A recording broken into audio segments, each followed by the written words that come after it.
Queridos irmãos e irmãs, celebramos hoje o 4º dia da trezena preparatória para a festa do nosso padroeiro Santo Antônio. E parece-me que durante esta trezena nós estamos meditando sobre a importância da vida de oração, não é isso? Papa Francisco também decretou este ano de 2024 como o ano da oração. Tudo bem, que esse ano da oração que ele decretou é para a gente já ir se preparando para o ano de 2025, onde nós vamos celebrar o Jubileu da Esperança. Então ele nos convocou para a gente se unir em oração, nos preparando para esse ano tão importante para as nossas vidas.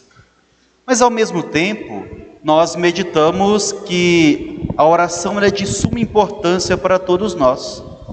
Do mesmo modo como o nosso corpo, ele precisa do suspiro do ar, a nossa alma precisa da oração. Aquela pessoa que não se coloca em oração, ela corre um grande perigo. Qual o perigo que ela corre? De não se manter de pé. A vida espiritual, ela é muito importante para a vida como um todo. Se não nos preparamos espiritualmente, nós vamos ficar fracos. Já viram galinha da Angola? Como é que galinha da Angola fala, Léo? Tô fraco, tô fraco. Nós vamos ficar o quê? Igual galinha da Angola, se a gente não desenvolve uma vida de oração. Mais uma vez, do mesmo modo como o nosso corpo precisa do oxigênio, precisa do ar, a nossa vida de espiritual precisa da oração. E hoje, de modo muito especial, o tema desse dia é oração, refrigério para a missão. Quem aqui tem uma missão? Não sei se vocês se recordam, mas teve um ano que na nossa trezena nós meditávamos sobre a missão também. E lá o Papa Francisco ele falava assim: nós não temos uma missão, mas nós somos missão. Cada um de nós é uma missão nesse mundo. Se nós somos missão e a oração é o respiro da alma, a oração é que nos mantém também na missão, na vida cotidiana. Olha, amados, do mesmo modo como precisamos do arroz e feijão, precisamos da oração. Como é que vocês rezam? Como é que, padre, qual que é a oração perfeita? Vocês saberiam me dizer? Eu li um livro, muito bom por sinal, que se chama O Peregrino Russo. O peregrino russo, ele faz um itinerário. Ele queria descobrir qual que era a oração perfeita. Ele foi até um lugar, lá tinha um modo de oração, né? E ele começou a rezar como aquele povo. Mas no final ele pensou assim: não, ainda não é a oração perfeita. Aí ele foi para o mosteiro. Chegando no mosteiro, lá eles tinham um modo de rezar. E ele começou a rezar como eles. E no final ele pensou assim: não, ainda não é a oração perfeita. Vocês querem saber qual que é a oração perfeita? Vou dar um spoiler para vocês aqui deste livro. No final do livro, o peregrino russo, ele descobre que a oração perfeita é a oração do coração. Aquela oração que a gente chega diante de Jesus desarmados. A gente chega diante de Jesus sem nada para oferecer. Nós chegamos diante dele com as mãos vazias. E nos colocamos na presença dele e nos entregamos a ele. Essa é a oração perfeita. A oração do coração.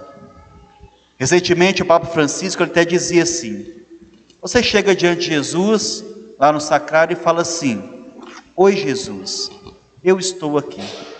Isso já é oração. Então, amados, não estou querendo aqui relativizar a vida de oração, não.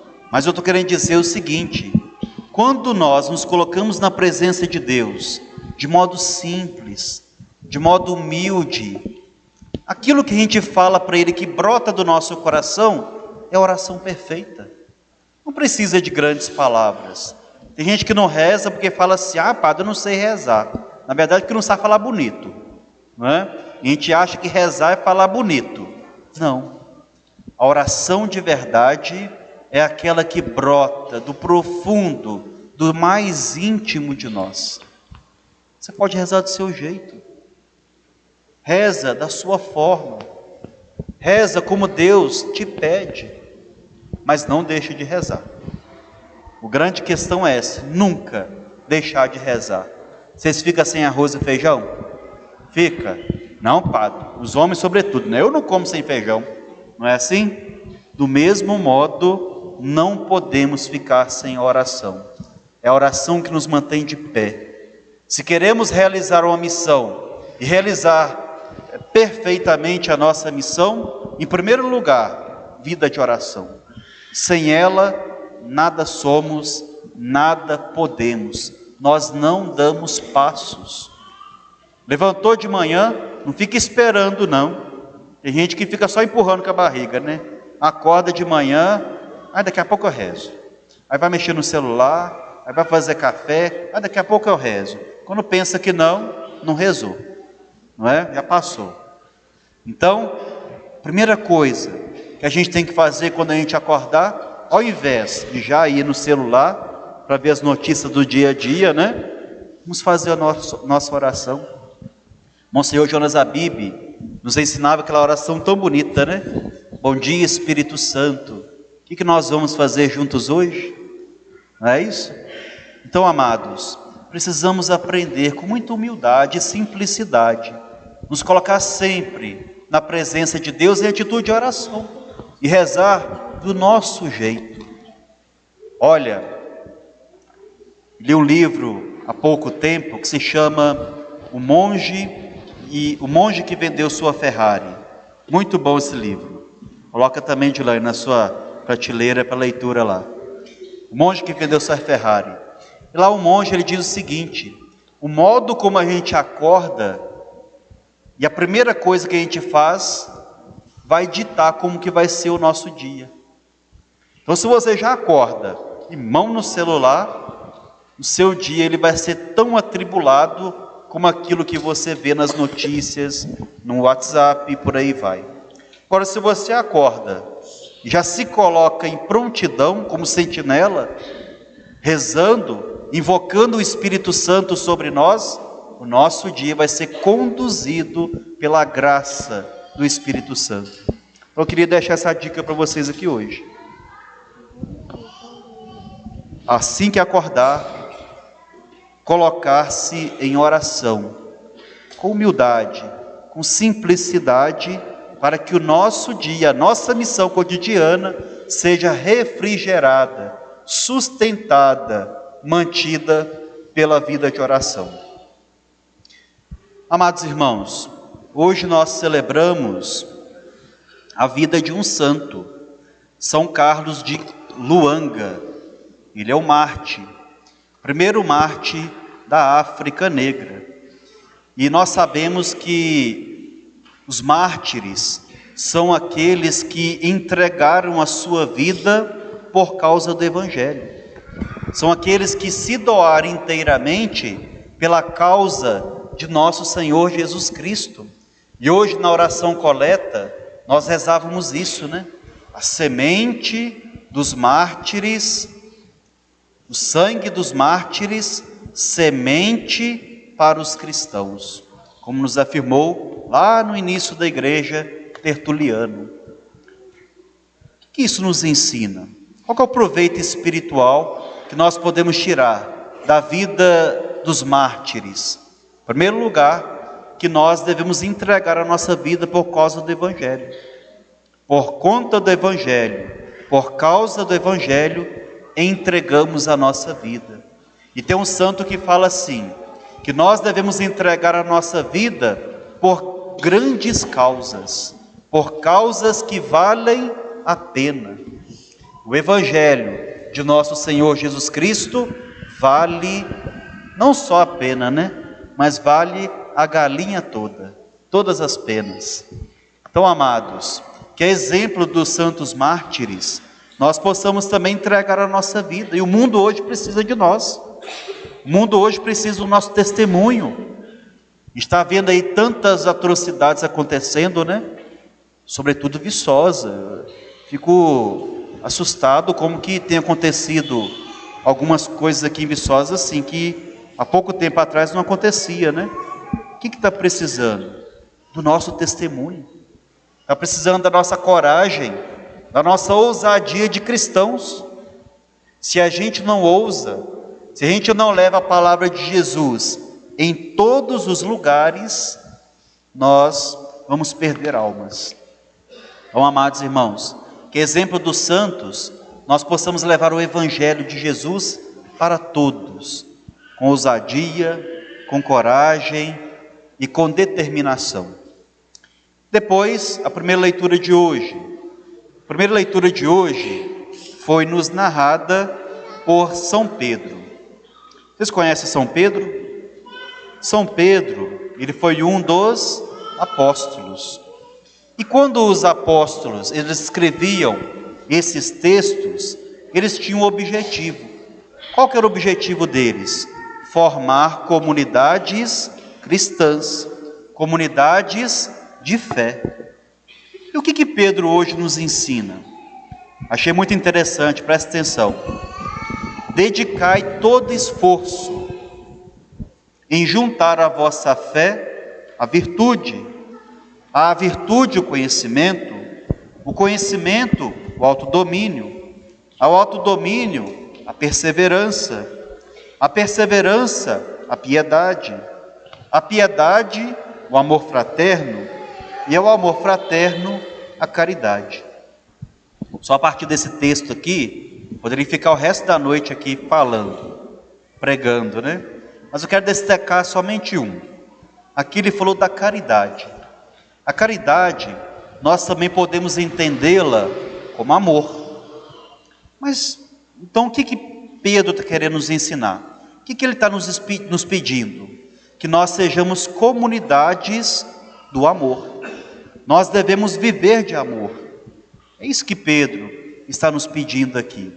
Mas, Padre, qual o amor que a gente deve pregar e ser nesse mundo? O amor da cruz. O amor de nosso Senhor Jesus Cristo.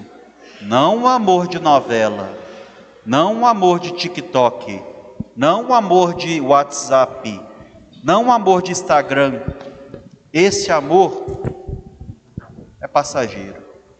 Esses amores que muitos pregam aí, eles são banais. Não ajudam a gente, não nos forma, mas nos deforma.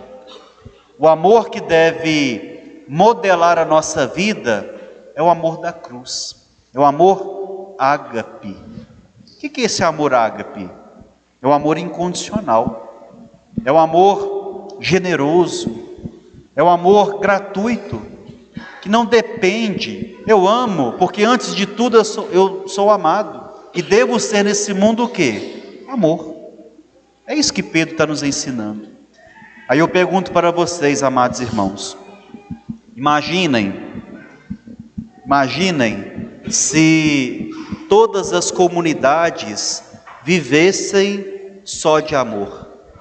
Imaginem se a comunidade de Santo Antônio, ela buscasse cada vez mais viver de amor. Tenho certeza que seríamos muito mais unidos, muito mais fraternos, seríamos muito mais fortes. Viver de amor. É a grande proposta que São Pedro nos apresenta hoje também. Depois, amados irmãos, o Evangelho. O Evangelho de hoje, Jesus Cristo, ele sempre me impressiona, sabe? Com a sua capacidade, a sua pedagogia, o seu jeito de ser e de viver, que atrai todos aqueles que o amam. e atrai transformando, né? Jesus hoje, ele começa a dialogar com os fariseus, com os doutores da lei, alguns anciãos, trocando em miúdos as pessoas importantes daquela época. E Jesus Cristo conta para eles o quê? Uma parábola. O que é uma parábola? Parábola é uma historinha que Jesus Cristo conta, mas a gente não pode ficar com o olhar somente na parábola. Parábola significa aquilo que está além da palavra. Então Jesus, ele contou uma historinha, mas não é para a gente ficar preso na historinha, mas na mensagem com que aquela história, a mensagem que aquela história quer nos repassar. E o que aconteceu no evangelho de hoje? Jesus, ele conta uma parábola, e essa parábola diz o seguinte: um homem montou uma vinha, e ele colocou algumas pessoas para cuidar daquela vinha. Depois de muito tempo, ele mandou alguns empregados dele ir até aquela vinha para recolher o quê? Os frutos. Só que aí o que aconteceu? O empregado foi até aquela vinha, aí o povo que estava lá matou aquele empregado. Depois mandou outro, mataram nele, socaram ele.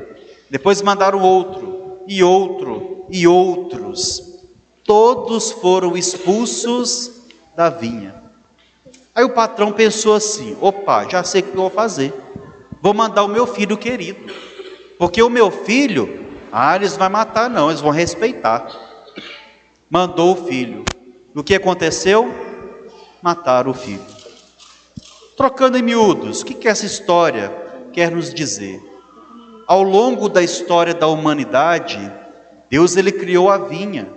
A vinha é o mundo, é o povo de Israel, é o mundo. E Deus mandou quem? Profetas, juízes, reis. E a humanidade não quis escutar esse povo. Foram lá e excluíram, rechaçaram os enviados de Deus. Por fim, quem que ele mandou? Jesus Cristo, seu filho querido. E o que o povo fez? Matou também nosso Senhor e Redentor Jesus Cristo. Essa foi a parábola que Jesus contou. Mas quando hoje eu rezava esse evangelho, eu fiquei preso numa situação que foi narrada no evangelho. Depois que Jesus contou essa parábola, disse que os fariseus compreenderam a mensagem. Os fariseus compreenderam que Jesus estava falando para quem? Para eles. Só que mesmo compreendendo a palavra de Deus, o que eles fizeram? Fecharam o coração. Não acolheram no seu coração a palavra do evangelho. Pergunto para vocês, está diferente dos nossos tempos? O que vocês acham? A gente escuta, a gente ouve a palavra, mas não escuta. A gente vê, mas não enxerga. Ô comadre, padre falou bonito demais na missa hoje, não falou? Falou, mas o que ele falou? Falou muita coisa bonita. Não, mas o que ele falou? Nossa, foi muito bonito, comadre. Mas o que ele falou? Nossa, foi uma beleza que ele falou. No fundo, não sabe. Ouviu, mas não escutou. Ou seja, não acolheu no coração. E aí que está o nosso grande problema hoje. A gente sabe que existe a palavra. A gente sabe que existe o Evangelho. A gente sabe que existe Jesus Cristo, Nossa Senhora, Santo Antônio. Mas a gente não deixa com que os seus ensinamentos transformem a nossa vida. Aliás, a gente fica esperando o quê? Um grande milagre acontecer. Por isso que outras denominações estão crescendo muito, porque prometem fundos, como é que é o ditado popular? Mundos e fundos, mas não transforma vidas. Amados, nós precisamos deixar com que essa palavra, com que esse evangelho alcance o nosso coração. E ao alcançar o nosso coração, devemos o quê? Escancará-lo, para que a palavra de Deus possa nos modelar de dentro para fora. Por que de dentro para fora? Porque tem muitas pessoas que vivem como esses fariseus. São bonitos por fora, né? O Papa Francisco, ele fala dos cristãos pastel de feira. Já ouviram falar do cristão pastel de feira? O que é o cristão pastel de feira? Por fora, muito bonito. Mas por dentro é o quê? Só vento, não tem nada. Não é o pastel daqui não, o pastel daqui tem recheio, né? Mas o pastel da feira, por dentro só tem o quê? Vento. Nós não podemos ser cristãos assim. Ou nós somos cristãos de isopor. Como assim cristão de isopor? Só boia, não é? Cristão, o isopor você joga ele na água, o que vai acontecer com ele? Ele vai boiar. Tem muito cristão que está assim, boiando, voando, né? A água consegue molhar o isopor? Ela é impermeável. Muitos de nossos corações estão o quê? Impermeáveis à palavra de Deus. Não entra. A gente até sabe, né? A gente vem na igreja, né? Aliás, vir na igreja não é sinônimo de conversão. Devemos ser igreja. Vir à igreja para ser igreja. Senão, se a gente não vir à igreja para ser igreja, nós vamos ser o quê? Cristãos de isopor. Bonitos, substanciosos, mas nada penetra. É impermeável. Parece-me que no evangelho de hoje, os fariseus, eles se comportavam desse modo. Aliás, ali falou, eles eram doutores da lei, conheciam a lei, conheciam a palavra, mas não colocavam em prática. De que adianta então, se a gente não colocar a palavra de Deus em prática? Se a gente não permitir que essa palavra alcance o nosso coração, nos transforme? De nada adianta, amados irmãos. Que bom seria se fôssemos cristãos 24 horas. Uma vez perguntaram para uma pessoa que não era cristã, né? Você seria cristão algum dia? Aí ele virou e falou assim: se os cristãos fossem cristãos 24 horas por dia, eu também seria cristão. Está vendo? Então, amados irmãos, que o nosso jeito de ser não seja como desses fariseus, desses que são impermeáveis à palavra de Deus. Temos dois grupos, estou encerrando. Temos dois grupos, dos fariseus e dos discípulos de Jesus. Qual nós queremos fazer parte? Do discípulo de Jesus ou do grupo dos fariseus? Legalistas, ríspidos, rígidos, aparentemente bonitos, mas vazios. Sepulcros caiados.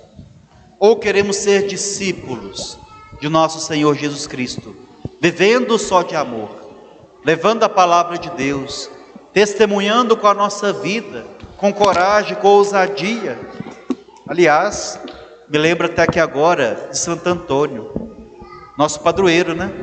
Santo Antônio, ele foi um grande pregador, talvez o maior pregador da igreja, mas não simplesmente porque ele falava muito, mas porque ele pregava o que vivia, vivia o que pregava. Isso fez dele um grande santo. Aliás, não sei se vocês já ouviram falar que a língua dele está intacta até hoje, né, São Mundico? Já ouviu falar? A língua dele está incorrupta até hoje. Simbolizando o quê? Que ele foi o quê? Um grande pregador da palavra de Deus, com palavras e em obras. Cessem as palavras, não é isso que ele disse? Cessem as palavras e falem as obras. Então, amados irmãos, que essa liturgia nos ensine, nos catequize. Estamos na escola da evangelização, estamos nos modelando, formando a nossa vida e nosso coração. Que a nossa vida seja modelada, seja formada, para a gente crescer, humanamente falando, espiritualmente falando. Que a nossa vida seja nesse mundo o evangelho vivo. Aliás, isso é interessante também. Tem um santo que fala assim: o único evangelho que muitas pessoas conseguirão ler será o da nossa vida. Então, se a gente que é cristão, a gente leva uma vida mais ou menos, mediana, ou a vida de isopor, a gente não vai atrair ninguém, só vai dispersar as pessoas, Tem até um ato penitencial que fala isso, Em algumas pessoas que não se convertem por ver cristãos, alguns cristãos que vivem mal, que não seja a gente, que não seja eu, que a gente, busque, São Mundico, cada vez mais viver o evangelho de nosso Senhor Jesus Cristo. Que Deus nos ajude, nos dê o discernimento. Sem Ele a gente não é nada, Nossa parte é difícil, Nossa, como é que eu vou fazer? Aquilo que eu falei no início, vida de oração, com Ele, por Ele e nele nós alcançaremos a vitória. É em Jesus Cristo que nós conseguimos tudo. É nele que a nossa vida é edificada e solidificada. Por isso que devemos sempre recorrer a Ele, na vida de oração, na vida cotidiana, em todos os lugares. Amém? Louvado seja nosso Senhor Jesus Cristo, para sempre seja louvado.